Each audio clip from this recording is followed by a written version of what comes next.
மண்டேவோட market பொறுத்த வரைக்கும் ஓப்பனிங்கே gap அப்பில் இருந்துச்சு. இதுக்கு முக்கியமான காரணம் ஜிடிபி டேட்டா. இந்த டேட்டா வந்து பார்த்தீங்கன்னா ரொம்பவே பாசிட்டிவ்ல இருந்துச்சு. அது இல்லாமல் குளோபல் மார்க்கெட்ஸ் அப்படிங்கிறதும் பாசிட்டிவ்ல இருந்தது ஒரு முக்கியமான ரீசன் அப்படின்னு சொல்லலாம். நல்ல கேப் அப்பில் இருந்த மார்க்கெட் அங்கேருந்து கீழே வர ஆரம்பிச்சிட்டாங்க. அதுக்கு முக்கியமான ரீசன் அப்படிங்கிறது நிறைய நெகட்டிவ் நியூஸ் அப்படின்னு சொல்லலாம். என்னென்ன நெகட்டிவ் நியூஸ்லாம் வந்துச்சு அப்படிங்கிறதும் இன்னைக்கு என்னென்ன இன்புட்ஸ்லாம் இருக்குது அப்படிங்கிறது இந்த வீடியோவில் டீட்டெயில்டாக பார்க்க போகிறோம். அது என்ன அப்படிங்கிறதையும் பார்த்துடலாம்.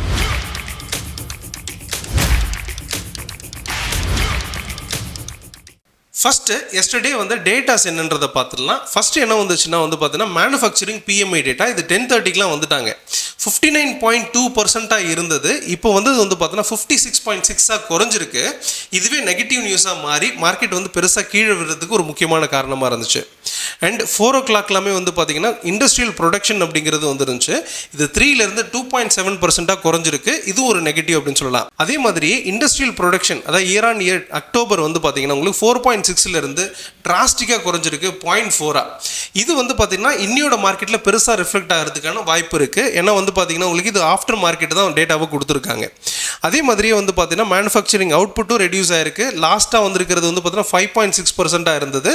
இந்த மந்த் வந்து பார்த்தீங்கன்னா 1.8 ரெடியூஸ் ஆயிருக்கு. மந்த் ஆன் மந்த் ரெடியூஸ் ஆயிருக்கிறது ஒரு சின்ன நெகட்டிவ் அப்படின்னு சொல்லலாம். இதே மாதிரி பேலன்ஸ் ஆஃப் பேமெண்ட் அப்படிங்கிறது 4.5 பில்லியனாக இருக்கிறது மைனஸில் போயிட்டாங்க. 10.9 பில்லியனாக ரெடியூஸ் ஆயிருக்கு. இது வந்து பெரிய நெகட்டிவ் அப்படின்னு சொல்லலாம். அதே மாதிரி current account percentage GDP quarter என்ன கொடுத்துருக்காங்க அப்படின்னா -0.2லேருந்து -1.3 ரெடியூஸ் ஆயிருக்கு. இது அகைன் ஒரு நெகட்டிவ் நியூஸ்னு சொல்லலாம். கண்டினியூஸாக நெகட்டிவ் நியூஸ் தான் வந்திருக்கு.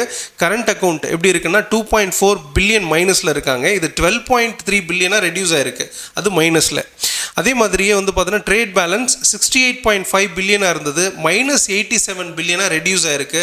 இது வந்து பார்த்தீங்கன்னா நெகட்டிவ் இம்பாக்ட் அப்படின்னு சொல்லலாம். இதெல்லாம் சேர்த்துட்டு இன்னைக்கு ரிஃப்ளெக்ட் ஆகிறதுக்கான வாய்ப்பு இருக்குது. இன்னைக்கு எக்ஸ்பைரியும் கூட மார்க்கெட்டில் வந்து பார்த்தீங்கன்னா கால் அண்ட் புட் ரைட்டர்ஸ் இருக்காங்க. அவங்க எப்படி இருப்பாங்கன்றதையும் பார்க்கலாம். நிஃப்டியோட ஓப்பன் இன்ட்ரெஸ்ட் பொறுத்தவரை PCR ரேஷியோ 0.75, மார்க்கெட் பியரிஷ் அப்படின்னு சொல்லலாம். Call and put writers compare பண்ணும்போது கால் ரைட்டர்ஸ் ரொம்பவே அதிகமாக இருக்காங்க. மார்க்கெட்டை மேலே போக விட மாட்டாங்க அப்படின்னு சொல்லலாம். நேற்று பொறுத்தவரை அதிகமான கால் ரைட்டர்ஸ் இருந்து மார்க்கெட்டை செல் பக்கம் அதாவது நெகட்டிவ் பக்கமாக மாற்றிருக்காங்க அப்படின்னு சொல்லலாம். இன்னைக்கு அது எப்படி இருக்கலாம் அப்படின்னு பார்த்தீங்கன்னா சைட்வேஸில் அல்லது வந்து பார்த்தீங்கன்னா ரெண்டு பக்கமே செல்லராக இருக்கிறதுக்கான வாய்ப்பு இருக்குது. பட் மார்க்கெட்டில் டெக்னிக்கலாக பார்க்கும்போது மேலே போகும் அப்படிங்கிறதும் இப்போ ரீசெண்டாக இன்னியோட ஓப்பன் இன்ட்ரெஸ்ட் பொறுத்த வரைக்கும் கீழே வரும் அப்படிங்கிறது டேட்டாவாக இருக்குது. அப்போ மார்க்கெட்டை மேலேயும் போக விடாமல் கீழேயும் போக விடாமல் ஒரே இடத்துல நிறுத்தத்துக்கான வாய்ப்பு இருக்குது. பேங்க் நிஃப்டியோட PCR ரேஷியோ பொறுத்த வரைக்கும் 1.09 அப்படிங்கிறது இருக்குது. Both call and put writers ரெண்டுத்துமே கம்பேர் பண்ணும்போது ஈக்குவலாக தான் இருக்காங்க. பட் இருந்தாலுமே இது மந்த்லி கான்ட்ராக்ட். பெருசாக வாலட்டிலிட்டி அப்படிங்கிறது இதை பேஸ் பண்ணி நம்ம எதிர்பார்க்க முடியாது. போக போக தான் தெரியும். பட் இருந்தாலுமே வந்து பார்த்தீங்கன்னா இப்போதைக்கு ஸ்லைட்லி பாசிட்டிவ்ல இருக்குது அப்படின்னு சொல்லி கன்க்ளூஷன்ஸ் எடுத்துக்கலாம். FIDE டேட்டா பொறுத்த வரைக்கும் டொமஸ்டிக் இன்ஸ்டிடியூஷன்ஸ் 2030 கோடிக்கு நேற்று வாங்கியிருக்காங்க. இதுவே FII பொறுத்த வரைக்கும் 1139 கோடிக்கு விற்றுருக்காங்க. மார்க்கெட் கீழே இறங்கினதுக்கு FII தான் காரணமாக இருந்திருக்காங்க. ஈவன் தோ DE பையராக இருந்தாலுமே மார்க்கெட் கீழே போயிருக்கு. இதுக்கு முக்கியமான ரீசன் அப்படின்றத எடுத்துட்டோம்னா ரீட்டைல் இன்வெஸ்டரும் சேர்த்து செல் பண்ணியிருக்காங்க அப்படின்ற டேட்டா எடுத்துக்கலாம். இதனால மார்க்கெட் நேற்று நெகட்டிவ் சைடு போயிருக்கு. இதே ஸ்டேஜ் கண்டினியூ ஆகிற பட்சத்தில் மார்க்கெட் கீழே இறங்கலாம் அப்படிங்கிற டேட்டா இருக்குது. பட் ஓவராலாக மார்க்கெட் பீக்கில் இருக்காங்க. அதாவது லைஃப் டைம் ஹையில் இருந்துட்டு இருக்காங்க. பிரேக் பண்ணவும் மாட்டேங்குது. 3 டைம் ஹையை பிரேக் பண்ண முடியாமல் கீழே வந்திருக்கு. அதாவது ட்ரிபிள் டாப் அப்படின்னு சொல்லலாம். இதை பிரேக் பண்ணுச்சுன்னா நல்லாவே மேலே போயிடும். அல்லது இதை பிரேக் பண்ணாத பட்சத்தில் கீழே வரதுக்கான வாய்ப்பு இருக்குது அப்படின்னு சொல்லலாம். குருடாயில பொறுத்த வரைக்கும் 1% கிட்ட பாசிட்டிவ்ல இருந்திருக்கு. லாஸ்ட் 2 டேஸாவே வந்து பார்த்தீங்கன்னா ஒரு பாசிட்டிவ் மொமெண்டம் அப்படிங்கிறது கொடுத்துட்டு வந்திருக்காங்க. 59 அந்த ரேஞ்சில் ட்ரேட் ஆகிட்டு இருக்கிறத பார்க்க முடியுது. இது வந்து பார்த்தீங்கன்னா உங்களுக்கு நெகட்டிவ் ஃபார் த எக்கானமி அப்படின்னு சொல்லலாம். இதே மாதிரியே வந்து பார்த்தீங்கன்னா உங்களுக்கு USD INR இது வந்துட்டு பார்த்தீங்கன்னா உங்களுக்கு லைஃப் டைம் ஹையை ரீச் பண்ணியிருக்காங்க அப்படின்னு சொல்லலாம். இது 89.80 ரீச் பண்ணியிருக்கு. இன்னும் ஹையை பிரேக் பண்ணலை.